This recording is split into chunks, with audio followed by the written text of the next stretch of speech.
हमारा देश वीर योद्धाओं की धरती रहा है।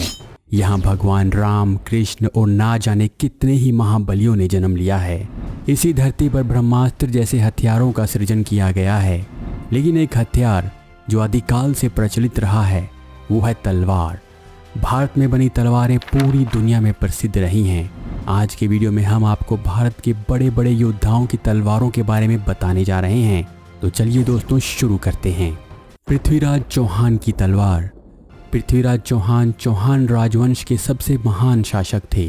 पृथ्वीराज चौहान ने महोबा, गुजरात और बुंदेलखंड को कंट्रोल में लेकर चौहान राजवंश को मजबूत किया था।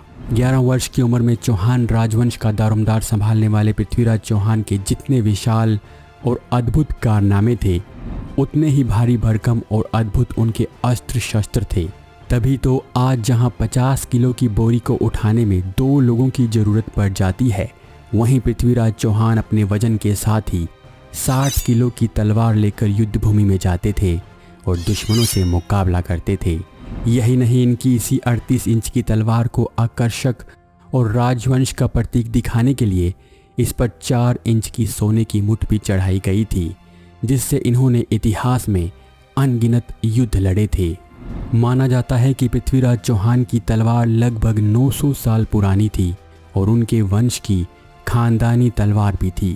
तराइन के दूसरे युद्ध के बाद पृथ्वीराज चौहान को मोहम्मद गोरी बंदी बनाकर अफगानिस्तान ले गया था, जिसके बाद से उनकी तलवार का कहीं कोई जिक्र नहीं हुआ है। पर हाल ही में राव माधो सिंह ट्रस्ट म्यूजियम में एक तलवार को देखा गया जो हूबहू पृथ्वीराज चौहान की तलवार जैसी थी। तलवार पर लिखा था सरकार श्री पृथ्वीराज चौहान संवत 1282। लेकिन अभी तक ये पूरी तरह स्पष्ट नहीं हो पाया है कि ये तलवार पृथ्वीराज चौहान की है या फिर ये कोई सामान्य तलवार है। महाराणा प्रताप की तलवार। महाराणा प्रताप एक ऐसे योद्धा थे जो कभी किसी निहत्थे पर वार नहीं करते थे, इसीलिए वो अपने साथ एक नहीं बल्कि 2-2 तलवारें रखते थे और हर तलवार का वजन 25-25 किलो होता था। जब युद्ध के मैदान में उनका दुश्मन निहत्था होता तो वो अपनी एक तलवार अपने दुश्मन को दे दिया करते थे।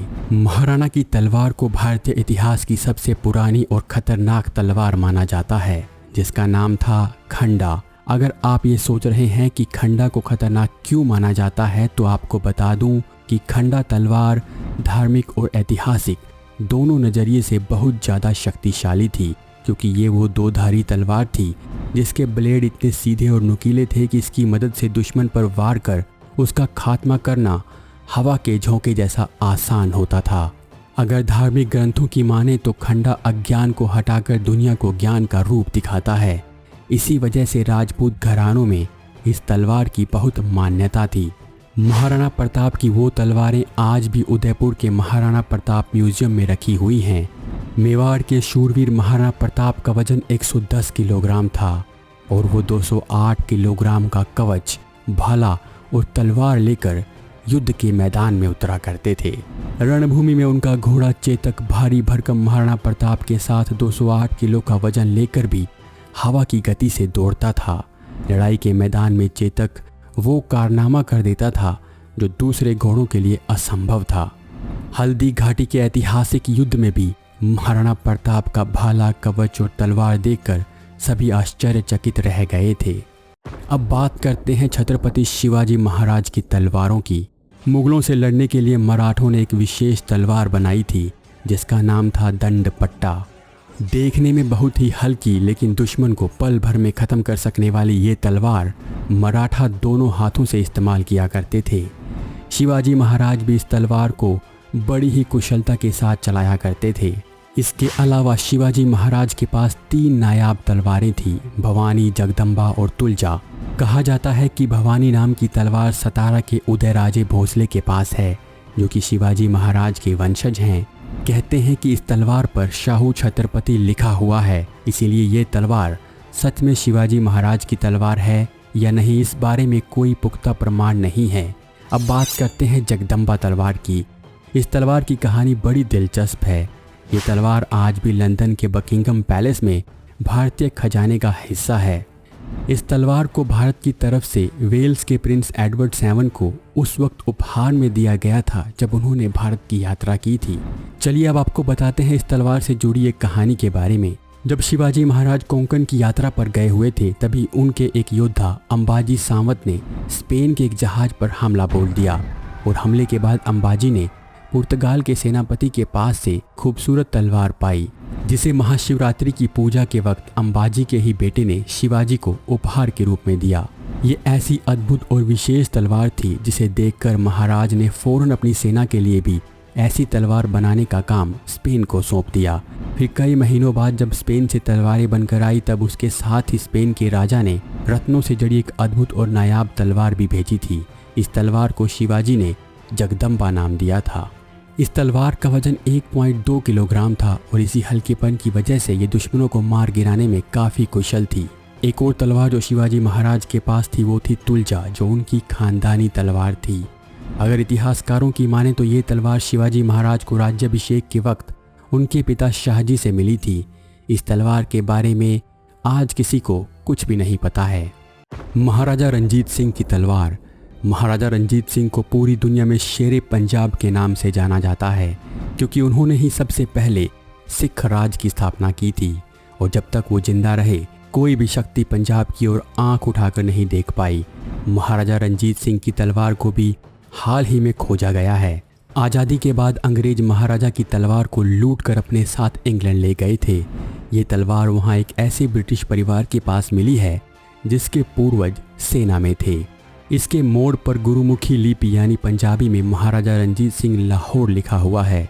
तलवार की तथाकथित मालिक ने बताया कि हमारे पूर्वज अंग्रेजी सेना की तरफ से हिंदुस्तान में प्रमुख पदों पर कार्यरत थे और आज़ादी के बाद वो ये तलवार अपने साथ लाए थे। इस परिवार के लोगों का कहना है कि उन्हें लगा ये कोई इस्लामी तलवार है जो भारत के किसी मुगल राजा की होगी, लेकिन जब भारत के कुछ लोगों ने गुरुमुखी लिपि को देखा तो उन्होंने बताया कि ये कोई आम तलवार नहीं बल्कि पंजाब के महाराजा रंजीत सिंह की तलवार है।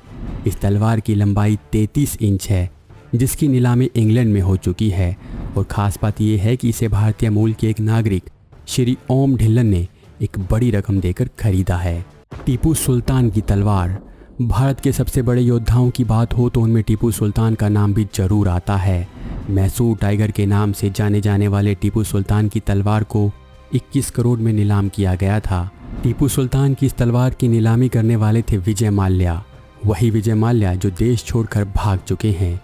दरअसल 2004 में विजय माल्या ने 1.5 करोड़ में टीपू सुल्तान की तलवार को लंदन में एक ऑक्शन में खरीदा था, लेकिन 2016 में माल्या ने इसे ऑक्शन करके ही बेच दिया, क्योंकि उनके परिवार का कहना था कि जब से ये तलवार माल्या के पास आई है उनका बुरा वक्त शुरू हो गया है। टीपू सुल्तान की इस तलवार की मुठ पर रत्न जड़ित बाघ बना हुआ है। टाइगर ऑफ मैसूर कहे जाने वाले टीपू सुल्तान की ज़्यादातर चीज़ों में उनका प्रतीक बाघ अंकित मिलता है।